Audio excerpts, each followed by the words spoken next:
काशिफ साहब, आपकी क्या इतलात है? क्या जेडी वैंस साहब आ जाएंगे, मुज़ाकरात का राउंड 2 होगा, और क्या ईरानी क़यादत जो है वो भी आएगी या नहीं आएगी? Because situation is quite uncertain right now.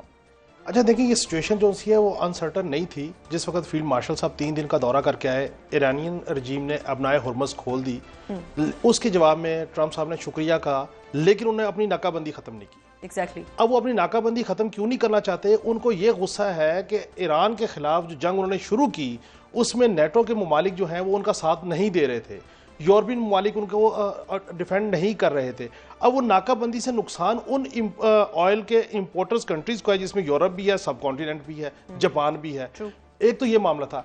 अब जिस वक्त ये सारी मामला तय हो गए, चीज़ें आगे चल पड़ी, राउंड 2 की बातें हो गई, पूरा रेड जोन जो है वो सील कर दिया गया, एक्सटेंडेड रेड जोन भी सील कर दिया गया, और तमाम जो 50,000 के करीब सरकारी मुलाजमीन हैं जो रेड जोन के एरिया में काम करते हैं उनको वर्क फ्रॉम होम का कह दिया गया। हर चीज़ का मतलब कि हम पाकिस्तान सालसी के लिए और चीज़ें तैयार थी 100%। लेकिन 20 अप्रैल को सुबह, जैसे 19 अप्रैल से 20 अप्रैल डेट चेंज हुई, 12:23 पे ट्रंप साहब ने एक ट्वीट दाग दिया। उन्होंने कहा जी हमने एक कार्गो शिप जो है वो तहवील में ले लिया है और ये नाकाबंदी के खिलाफ वर्जी थी। उसके बाद ईरानियन रजीम ने कहा कि आप तो हमें धौंस धमकी दे रहे हैं। Exactly. अब सवाल ये है कि आप एक तरफ कह रहे हैं फील्ड मार्शल साहब को अप्रिशिएट कर रहे हैं, आप दुनिया को कह रहे हैं हम अमन का मुआहदा करना चाहते हैं, ईरानियन आपके साथ टेबल पर बैठ गए, 47 साल का तनाज़ा हल करना नहीं हुआ, उसके बाद आपने उनकी लीडरशिप ईरान की जो थी उसको असैसिनेट कर दिया, उसके बाद सारी दुनिया कह रही है कि आप मुआहदा करें।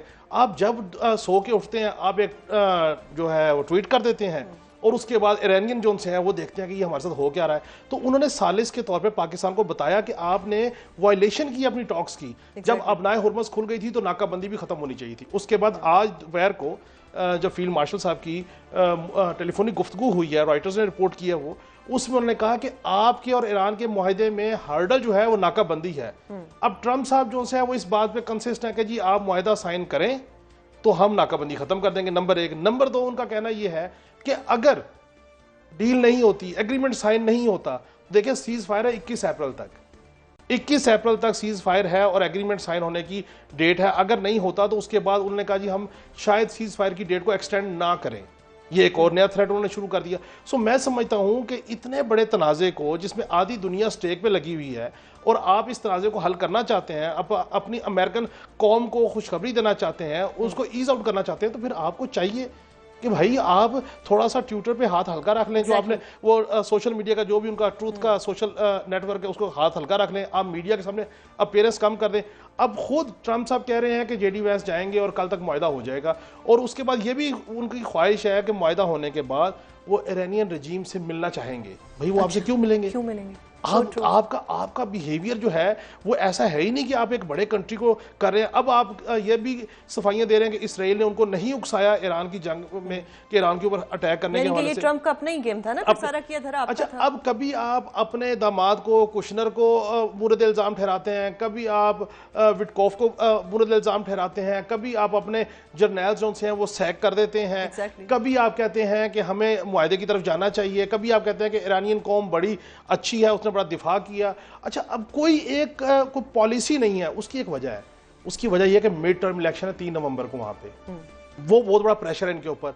27 अक्टूबर से पहले इसराइल में जनरल इलेक्शन है, वो बहुत बड़ा प्रेशर है नेतन्याहू पे। सो ये पॉलिटिकल गेम को सेटल करने के लिए ये सारा कॉन्फ्लिक्ट खड़ा किया गया। एंड उनकी ख्वाहिश एक है कि ईरान की रजीम साइन करे और वो कहे लोगों को ईरान ने एटमी टेक्नोलॉजी या एटमी वॉर जो भी सिस्टम है उसको लेने से इनकार कर दिया, बनाने से इनकार कर दिया है, इसलिए वो ईरान के साथ मुआहदा करने की तरफ जा रहे हैं। अच्छा, मैं जनरल साहब को भी इसमें डिस्कशन में लाती हूँ। जनरल साहब, ये ट्रंप साहब क्या चाहते हैं कि पहले नाकाबंदी हो, उसके बाद वो कोई ये जो कंडीशंस है इस पे साइन करेंगे? ये ट्रंप साहब चाह क्या रहे हैं? बड़ी कंफ्यूज पर्सनैलिटी नजर आ रही है। What's your take on this? No Suzanne, he is not confused. उनके ऑडियंस बहुत ज्यादा है। नंबर 1, अमेरिकन इलेक्शन है, वी ऑल नो दैट, उस पर बहुत बात हो चुकी है। वो अमेरिकन को एड्रेस कर रहे हैं कि I am calling the shots, I am in control. उन अमेरिकन को एड्रेस कर रहे हैं जिन्होंने 60% ने डिसअप्रूव कर दिया। आज तो उन्होंने इन सर्वेज को भी कहा कि 2020 के इलेक्शन की तरह ये भी एक फेक सर्वेज है, झूठे सर्वेज है, ऐसे है नहीं, बट इट इज फैक्ट।